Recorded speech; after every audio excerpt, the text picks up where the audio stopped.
Now, today's episode is about boundaries.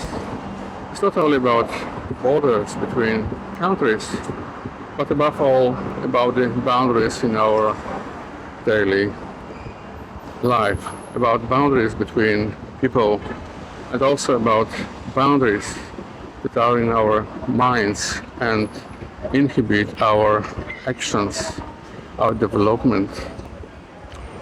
I'm making this film in Tirana, the capital of Albania, country whose long history has definitely seen more barriers, activity, development than openness, freedom or liberty.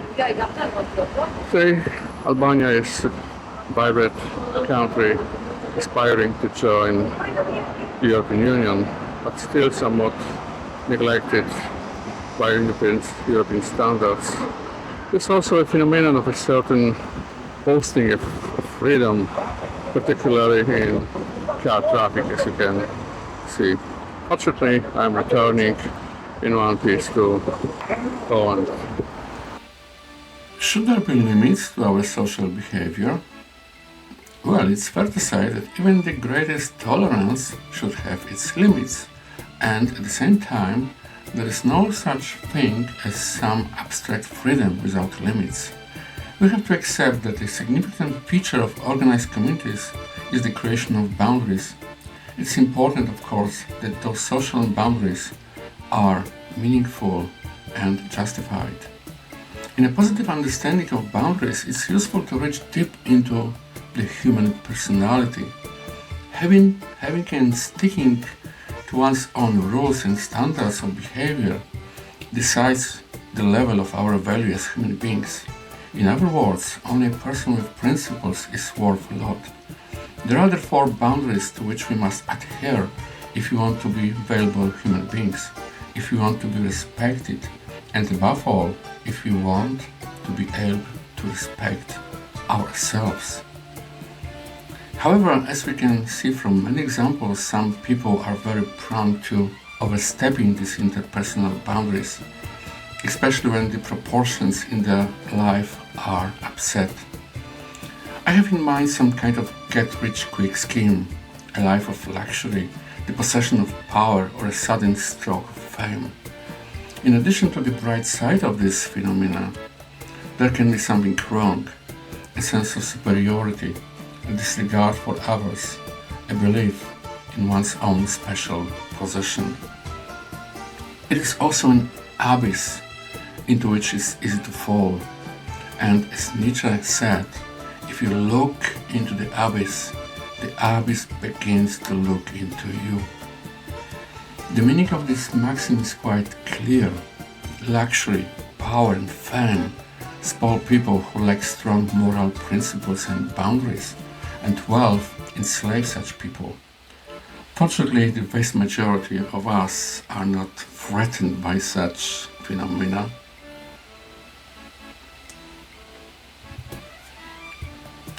People also build borders to protect their interests. Those who protect themselves are usually those who possess more than others, and these others would like to take it away from them, or they want to belong to this better world. An example is the wall on the Polish border with Belarus to protect us from illegal migrants, for whom Poland is just a difficult space to cross on the way to the paradise, namely Germany. And finally, people build borders because they have an atavistically encoded need for ownership, possession, their own shelter, their own territory. You can see it perfectly well on the Polish beaches where someone not surrounded by a screen belongs to the beach play such a beach homeless person. Before my stay on the Baltic Sea in August this year, I would never have guessed that the most important thing on the beach is a rubber hammer to drive the screen posts into the sand. Well, now the most important thing. It's time to knock down borders with that rubber hammer. It's easy to see the visual borders, the various barriers, the gated communities in our cities.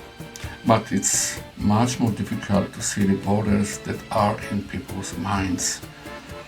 These are sometimes barriers that we create for ourselves and that don't allow us to move forward, to develop.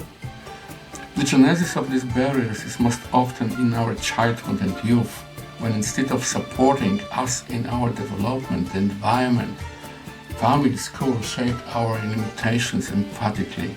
As a result, many of us stopped believing in ourselves, in our abilities, and we ended up far from our useful dreams.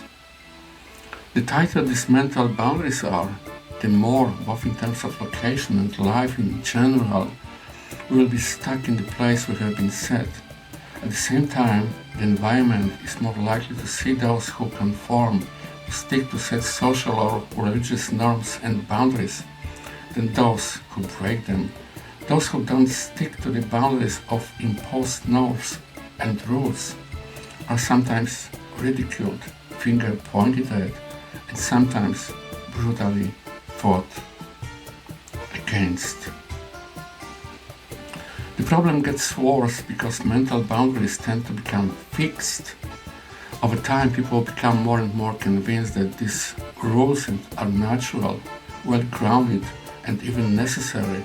In Albania, many Muslim women wear headscarves. Most of them treat it not as a religious compulsion, but even believe that it's their privilege. It's a short way from blind faith in the irrational borders to building permanent walls. For this, it's enough to define people unambiguously, in a restrictive way, to define their social inferior roles and functions, the relations between people, the system of subordination, the expression of respect. The president of Turkey recently slapped a little boy for not kissing the leader's hand. A leader like a leader, but what will happen to the little boy in the future? Will he become a warrior, a free man, or a slave to meaningless rules? Yes, these mental boundaries are more dangerous than those internal barriers in our environment. Any external wall can be destroyed or overcome, but if people have created walls in their hearts and minds, they will not cross a line drawn in chalk on the asphalt. So let's agree that the borders sometimes protect us, but unfortunately they very often isolate us, separate us from the world, and reinforce the false idea that our world is a better world and that other seemingly inferior people live in their other world. I'm convinced that the majority of Europeans and Americans present this idea of a better world, the so-called West, with a certain sense of superiority. And the rest of the world? It goes without saying that boundaries are also another astonishing but more positive feature. They often move or simply disappear. This is especially true of the boundaries that people set for themselves. Crossing such boundaries can sometimes be completely painless. Simply put, you cross a boundary, some red line of your own, and nothing extraordinary happens. This boundary was illusory, contrived, or very impermanent, and sometimes it could be a manifestation of unfounded fear. How many such meaningless borders, barriers, walls do people create in their fearful minds and hearts?